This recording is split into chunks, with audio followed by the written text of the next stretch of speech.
Well, much to our surprise, there was a movie playing that, well, people knew because it was sold out yesterday when we tried to come. But Knives Out 2, which was purchased by Netflix, 2 and 3.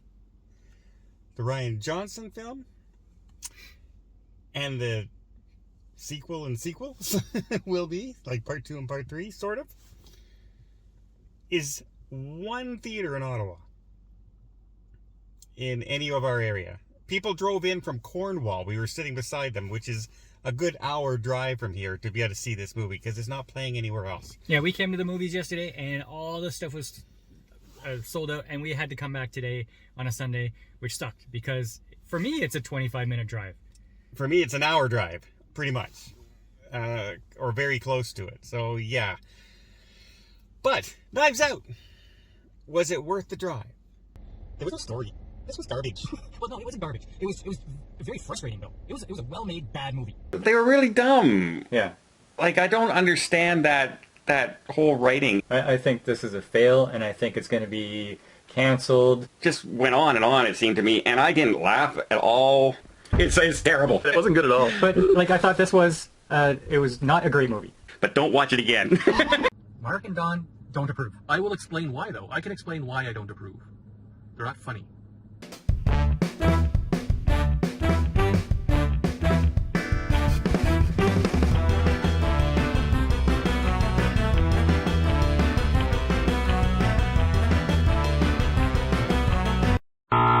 Okay, well, as you may know, Rian Johnson wrote The Last Jedi.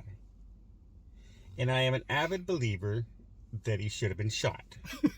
However, wait. He then came out with Knives Out. That's right. And I went into that wanting to hate him. I did, but I didn't. No. Now, the thing is, that's what he should be sticking to.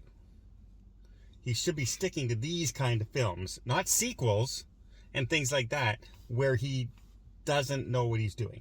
Well, this is a sequel. But it's his own story. Okay. He didn't have to take over for anybody else. And it's not really a sequel because only one character is the same. So he's free to write all the different characters as he wants. Star Wars is a different entity. It's been around for 6 movies before he showed up. 7 movies, technically, I guess.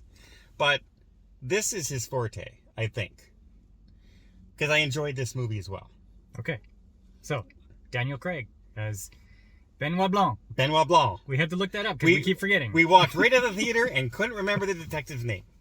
We called him Detective James Bond. Benoit Blanc is a world-famous, I guess, solver of murders. Yeah. And he finds himself with an invitation to this island of a billionaire.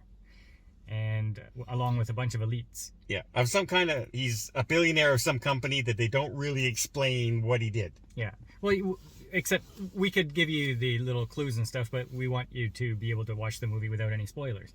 Yes. And he invites everybody there to do a murder mystery of his own murder. And hijinks ensue, whereas things get thrown into chaos. There is a murder. Oh my goodness. Now Benoit steps in. Yeah. And it plays right around the same lines as Knives Out did, where you watch part of the movie and then they start showing you the movie again from different perspectives and filling in the blanks as you go along. And so you get to say, oh yeah, I remember when that happened, and oh, now I see the context. Yeah, because you never really, you see people talking, but you don't hear what they're saying. Or somebody will say something to somebody and oh, well, that's kind of cool. You know, this is happening for him. They're good friends. And then you hear what the real conversation was, and you get the subtext of it, and it changes everything completely. I thought this was quite well done. The only thing that wasn't well done to me was the ending. We kind of almost predicted it, in a way. They changed it slightly, but it was pretty much what I said, right? Yeah, but who cares? I know, but I mean, it was too obvious for this kind of movie. Everything else was, oh, that's good, that's good, that's good. Lots of twists that I did not catch up on. But I still think that there are a good portion of people out there who will not even be thinking that far ahead. And it'll just be another part of the movie. They're not going to be disappointed by it. Anyway, the cast of characters I thought was great. All the different friends that show up on the island, they all have their distinct personalities. You even get some interesting cameos on screen and off screen. They mention a lot of things off screen. Yeah. Especially like Different. Jay Leno's hot sauce. Things like that, right? Yeah, and Renner's hot sauce. Renner's hot sauce. Jay Leno's what? Leto's. Oh, a drink? Oh, is alcoholic drink. 9% alcohol. Okay, yeah.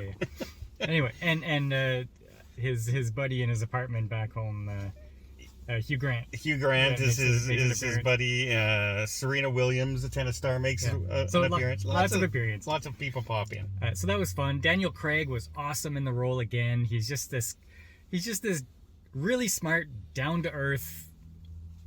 Not a buffoon, but He gets upset when people aren't smart, and when he's explaining this murder to everybody at the end, and when he realizes the guy did it some way that he thought, oh wait a minute, he didn't do that.